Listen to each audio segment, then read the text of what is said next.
lot of games got delayed in 2022. That kind of sucked in 2022, but it means 2023 is going to be absolutely bonkers in terms of video game releases. Here are a whole bunch of the games that we know are coming out in 2023, and it's not even all of them. Let's get to it.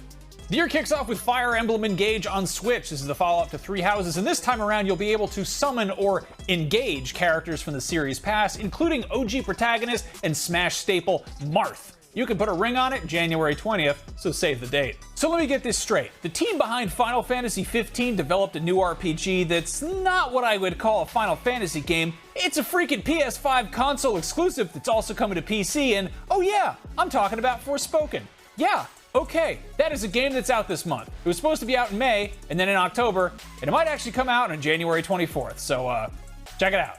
If the Callisto Protocol didn't satisfy your need for deep space survival horror in which combat tips are awkwardly written on the wall in blood, well, you can relive the original Dead Space with Dead Space Remake. The entire game has been recreated painstakingly in the Frostbite engine, and it shakes things up a bit with a disgusting new system which is called peeling that apparently lets you mutilate those necromorphs down to the individual bones and tendons. That's horrible, and it's also on new gen and PC on the 27th. On February 10th, it's back to school season in the Wizarding World, and Hogwarts Legacy lets you live out the ultimate fantasy of attending Harry Potter's alma mater. Just imagine the thrill of paying out the ass for textbooks that try to bite you, the least wheelchair-accessible stairs in the history of schools, and your entire academic career being determined by a guidance counselor who is a talking hat. But hey, at least you can reroll if it puts you in Hufflepuff. If you wish Monster Hunter was a little more like Fortnite, keep an eye out for Wild Hearts, yet another fantastical world for you to explore. This one is inspired by feudal Japan, imagine that. It's developed by Omega Force, the studio behind the Dynasty Warriors series and its myriad Musou spin-offs, and if the fact that EA is publishing worries you, bear in mind that Activision published Sekiro. Will you heart Wild Hearts? See for yourself when it's out in the wild on February 17th. If you're not totally sick of hearts after eating a box of Valentine's candy while playing Wild Hearts, on the 21st, Atomic Heart can get your blood pumping. This is the single-player first-person shooter with a Soviet aesthetic that looks a bit like Fallout's paleo-futurism, but from the other side of the Iron Curtain. However, its combat and weirdness levels seem more in line with BioShock. If you're looking for something to pass the time until Ken Levine's Judas, this might be worth checking out, and it's on everything but Switch. On February 22nd, Sony is for all intents and purposes launching a brand new console with the PlayStation VR 2, which will have a pile of launch titles to go with it, and at the summit of this molehill of day one releases, you'll find the Horizon spin-off Call of the Mountain, which promises to be a full-length VR game, maybe not as long as the flagship Horizon games, but definitely more meaty than your average virtual reality experience. That's exclusively on PSVR, which is exclusively on PS5. The name Company of Heroes might suggest a sandwich chain like Subway or Quiznos, but rest assured, Company of Heroes 3 is still a World War II RTS. In addition to 2 unique campaigns in Northern Africa and Italy, this one also adds new gameplay features like a dynamic campaign map and a tactical pause, which sounds great for when the real-time combat gets a little too real. That comes to PC on February 23rd. Sons of the Forest is the direct descendant of the hit woodland survival game with a heavy emphasis on survival. While a lot of us would prefer to be stuck on a proverbial desert island with a Steam Deck or an attractive celebrity, this one will see you foraging for supplies and braving the elements while also fending off a horrible cave system full of terrifying mutant cannibals. Sounds lovely. That's on PC. If that's too scary and you'd rather repeatedly kill some adorable astronauts through a reckless trial and error approach to aeronautics, Kerbal Space Program 2 lets you do that and lots more. That hits early access on PC on February 24th, but the developers promise custom bases, multiplayer, mod support, and of course console versions down the road.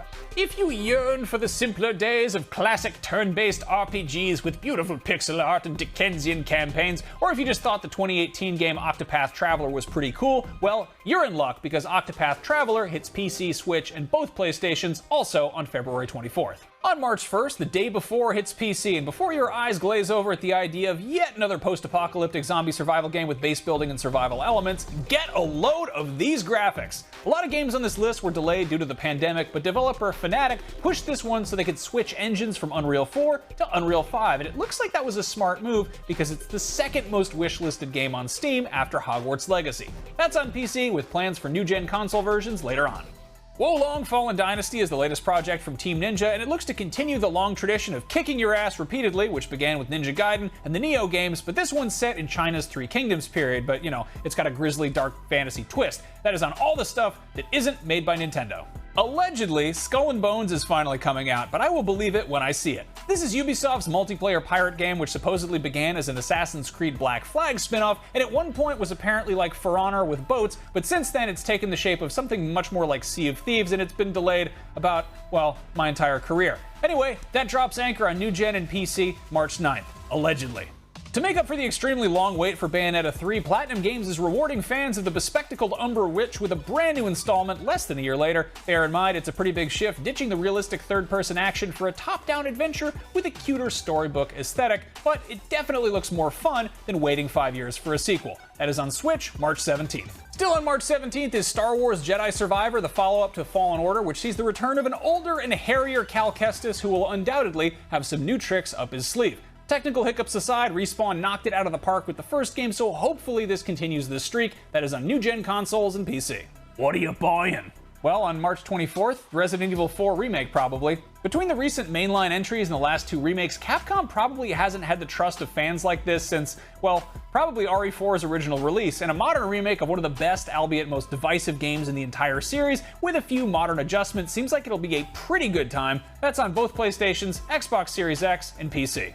Crime Boss Rockhay City is a brand new first-person shooter that came totally out of left field, and we don't know much about it other than it's got a star-studded cast, which is mostly Michaels and Danny's. Specifically, Rooker, Madsen, Glover, and Trejo. It also has Kim Basinger, Vanilla Ice, and Chuck Norris. What's the gameplay like? Great question. That's on PC March 28th and consoles someday. Before there was BioShock, there was System Shock, and this is yet another classic that's getting a full modern remake, and if you're having deja vu, that might be because this got kickstarted way back in 2016, and sometime in March you'll finally get to play it. That's on everything that doesn't say Nintendo on it. Dead Island 2 has had a long and rocky development, and on April 28th it is finally rising from its grave.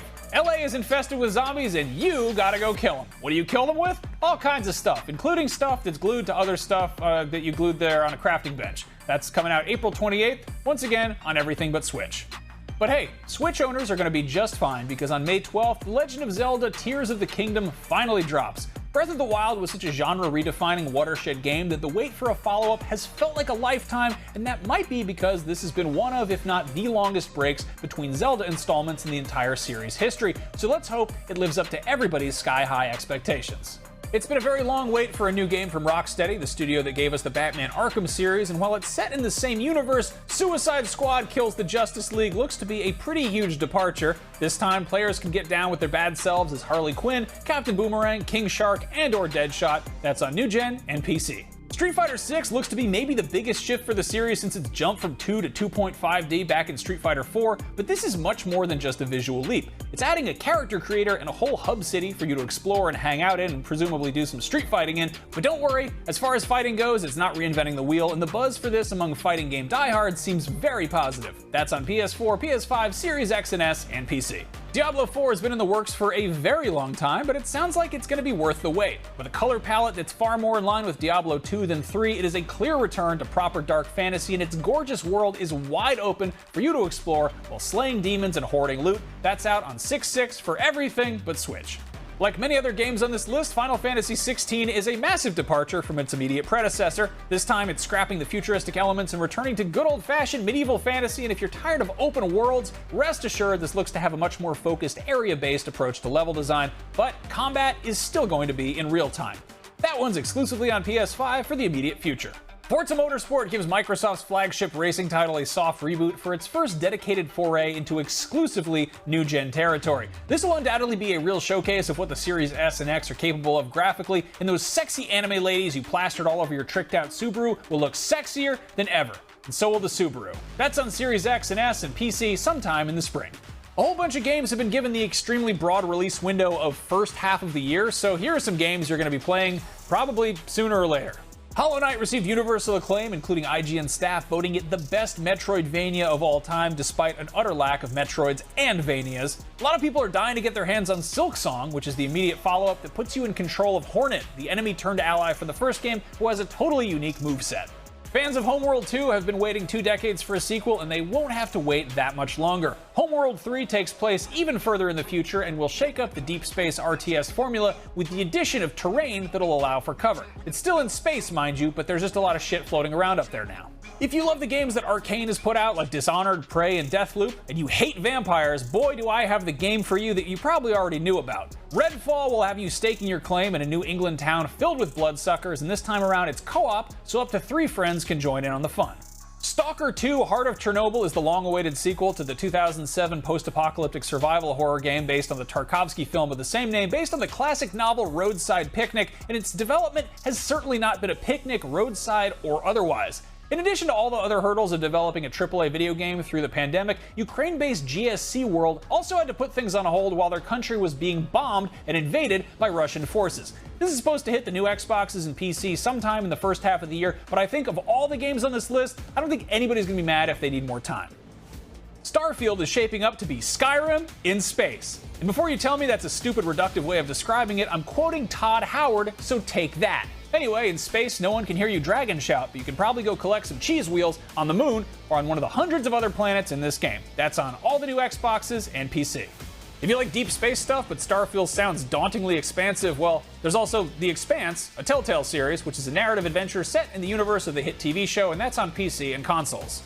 If you think narrative adventures are a novel idea, well, it's time to unravel a new story with Alan Wake 2, which sees the return of Remedy's author-protagonist, but this time around promises to be a proper survival horror. If you're one of the many people who spent thousands of hours hunting and crafting and riding dinosaurs in Ark, you may have thought to yourself at some point, this game is great, but it needs Vin Diesel.